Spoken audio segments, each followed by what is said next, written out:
नमस्कार, सुप्रभात। स्वागत है आप सभी का। मैं हूं आपके साथ अमृता चौरसिया। और आइए शुरुआत करते हैं अब तक की जो तमाम बड़ी और अहम खबरें हैं उन पर नजर डालेंगे।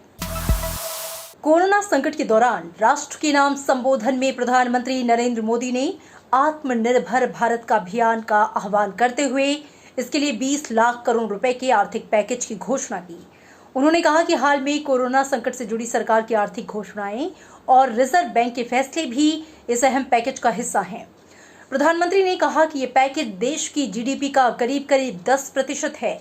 20 लाख करोड़ रुपए का ये पैकेज 2020 में देश की विकास यात्रा और आत्मनिर्भर भारत अभियान को एक नई गति देगा।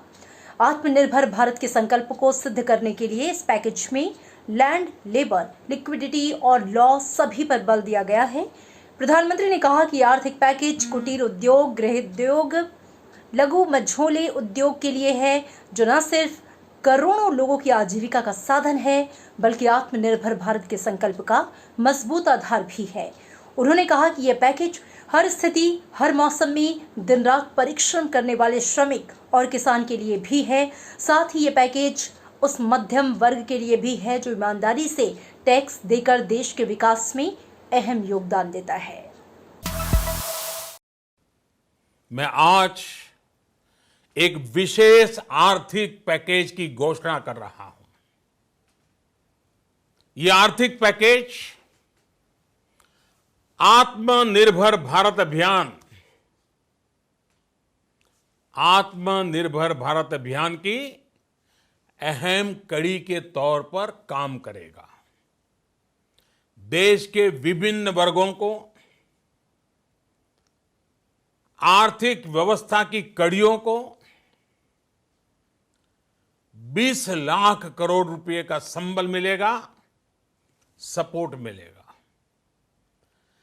20 लाख करोड़ रुपए का ये पैकेज 2020 में देश की विकास यात्रा को 20 लाख 2020 में आत्मनिर्भर भारत अभियान को एक नई गति देगा। प्रधानमंत्री नरेंद्र मोदी ने कहा कि कोरोना आपदा भारत के लिए एक संकेत लेकर आई है, आत्मनिर्भर भारत का। कल शाम देश को संबोधित करते हुए प्रधानमंत्री ने कहा कि भारत जब आत्मनिर्भरता की बात करता है तो आत्म केंद्रित व्यवस्था की वकालत नहीं करता। प्रधानमंत्री ने कहा कि भारत की आत्मनिर्भरता में संसार का सुख, सहयोग और शांति की चिंता होती है। प्रधानमंत्री ने कहा कि हमें कोरोना संकट के आगे थकना, हारना और झुकना मंजूर नहीं। हमें इस जंग में नियमों का पालन करते हुए बचना भी है और आगे भी बढ़ना है। भारत जब आत्मनिर्भरता की बात करता है तो आत्म केंद्रित व्यवस्था की वकालत नहीं करता है। भारत की आत्मनिर्भरता में संसार के सुख, सहयोग और शांति की चिंता होती है। प्रधानमंत्री नरेंद्र मोदी ने कहा कि भारत की आत्मनिर्भरता 5 स्तंभों पर खड़ी होगी। ये स्तंभ हैं क्वांटम जंप लाने वाली इकोनॉमी, आधुनिक इंफ्रास्ट्रक्चर, 21वीं सदी की टेक्नोलॉजी पर आधारित सिस्टम, हमारी डेमोग्राफी जहां पे 130 करोड़ भारतीय बसते हैं, और डिमांड यानी कि मांग। उन्होंने जनधन, आधार, मोबाइल यानी कि जैम जैसे सुधार कार्यक्रमों की सफलता का उदाहरण देते हुए कहा कि हमें बोल्ड रिफॉर्म्स यानी कि सुधार के कार्यक्रमों की गति को तेज करना होगा। प्रधानमंत्री ने खेती से जुड़ी supply chain, national tax system, सरल और स्पष्ट नियम कानून, उत्तम इंफ्रास्ट्रक्चर, समर्थ और सक्षम मानव संसाधन और मजबूत फाइनेंशियल सिस्टम के निर्माण के लिए सुधार कार्यक्रम लागू करने की भी बात कही। प्रधानमंत्री नरेंद्र मोदी ने देशवासियों से लोकल उत्पादों के लिए वोकल बनने की अपील की। उन्होंने कहा कि कोरोना संकट ने हमें स्थानीय विनिर्माण, स्थानीय बाजार और स्थानीय आपूर्ति के चैन के महत्व को बखूबी समझाया है। संकट के समय में लोकल ने ही हमारी मांग को पूरा किया है, हमें इस लोकल ने ही बचाया है। समय ने हमें सिखाया है कि लोकल को हमें अपना जीवन मंत्र बनाना ही होगा। उन्होंने कहा कि लोकल सिर्फ जरूरत नहीं बल्कि हमारी जिम्मेदारी है। प्रधानमंत्री ने कहा कि आज जो ग्लोबल ब्रांड्स हैं वो भी कभी ऐसे ही बिल्कुल लोकल थे, लेकिन जब वहाँ के लोगों ने उनका इस्तेमाल और प्रचार शुरू किया, उनकी ब्रांडिंग की, उन पर गर्व किया, तो वो उत्पाद लोकल से ग्लोबल बन गए। इसलिए हर देशवासी को अपने लोकल के लिए वोकल बनना है। न सिर्फ लोकल उत्पाद खरीदने हैं बल्कि उनका गर्व से प्रचार भी करना है। उन्होंने खादी और हैंडलूम के रिकॉर्ड बिक्री का जिक्र करते हुए ये उम्मीद जताई है कि भारत ऐसा कर सकता है। संकट के समय में लोकल ने ही हमारी डिमांड पूरी की है। हमें इस लोकल ने ही बचाया है। लोकल सिर्फ जरूरत नहीं बल्कि हम सबकी जिम्मेदारी है। समय ने हमें सिखाया है कि लोकल को हमें अपना जीवन मंत्र बनाना ही होगा। इसलिए आज से हर भारतवासी को अपने लोकल के लिए वोकल बनना है। लोकल के लिए वोकल बनना है। न सिर्फ लोकल प्रोडक्ट्स खरीदने हैं बल्कि उनका गर्व से प्रचार भी करना है। मुझे पूरा विश्वास है कि हमारा देश ऐसा कर सकता है। प्रधानमंत्री ने विशेषज्ञों का हवाला देते हुए कहा कि कोरोना लंबे समय तक हमारे जीवन का हिस्सा बना रहेगा, लेकिन उन्होंने भारतवासियों से सारी सावधानियां बरतते हुए जिंदगी में आगे बढ़ने का आह्वान किया। हमारे जो रेहड़ी वाले भाई बहन हैं, ठेला लगाने वाले हैं, पटरी पर सामान बेचने वाले हैं, जो हमारे श्रमिक साथी हैं, जो घरों में काम करने वाले भाई बहन हैं, उन्होंने इस दौरान बहुत कष्ट झेले हैं, तपस्या की है, त्याग किया है। ऐसा कौन होगा जिसने उनकी अनुपस्थिति को महसूस नहीं किया? अब हमारा कर्तव्य है उन्हें ताकतवर बनाने का, उनके आर्थिक हितों के लिए कुछ बड़े कदम उठाने का। इसे ध्यान में रखते हुए गरीब हो, श्रमिक हो, प्रवासी मजदूर हो, पशुपालक हो, हमारे मछुआरे साथी हो, संगठित क्षेत्र से हो या असंगठित क्षेत्र से, हर तबके के लिए आर्थिक पैकेज में कुछ महत्वपूर्ण फैसलों का ऐलान किया जाएगा। प्रधानमंत्री ने कहा कि 18 मई से शुरू होने वाले लॉकडाउन का स्वरूप बहुत ही अलग होगा। इस बारे में राज्यों से सुझाव मिल रहे हैं। उन्होंने कहा कि लॉकडाउन के नियमों के बारे में 18 मई से पहले सूचित कर दिया जाएगा। सभी एक्सपर्ट्स बताते हैं, साइंटिस्ट बताते हैं कि कोरोना लंबे समय तक हमारे जीवन का हिस्सा बना रहेगा, लेकिन साथ ही हम ऐसा भी नहीं होने दे सकते कि हमारी जिंदगी सिर्फ और सिर्फ कोरोना के इर्द गिर्द ही सिमट कर रह जाए। हम मास्क पहनेंगे, 2 गज दूरी का पालन करेंगे, लेकिन अपने लक्ष्यों को दूर नहीं होने देंगे। और इस बीच देश में कोरोना संक्रमितों की जो संख्या है वो 70,000 के पार हो गई है। स्वास्थ्य मंत्रालय के मुताबिक कोविड-19 मरीजों की संख्या बढ़कर 70,756 हो गई।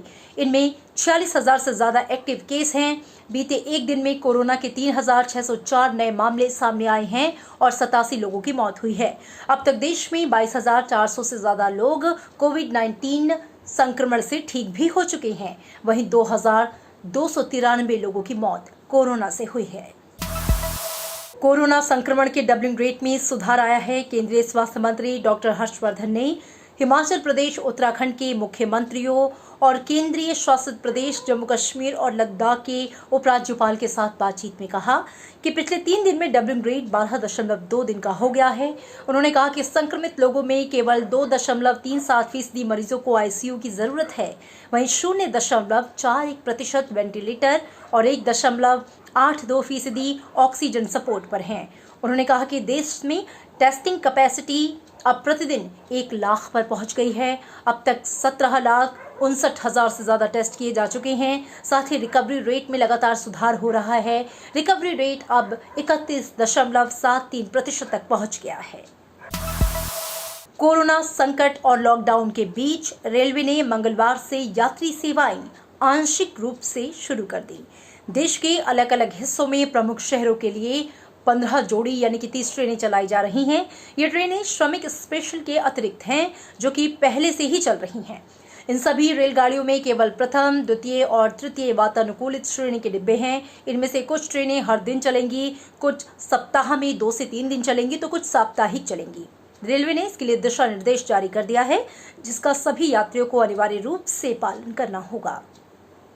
वहीं भारतीय रेलवे ने अब तक 542 श्रमिक रेलगाड़ियों से करीब 6.5 लाख यात्रियों को उनके गंतव्य तक पहुंचाया है।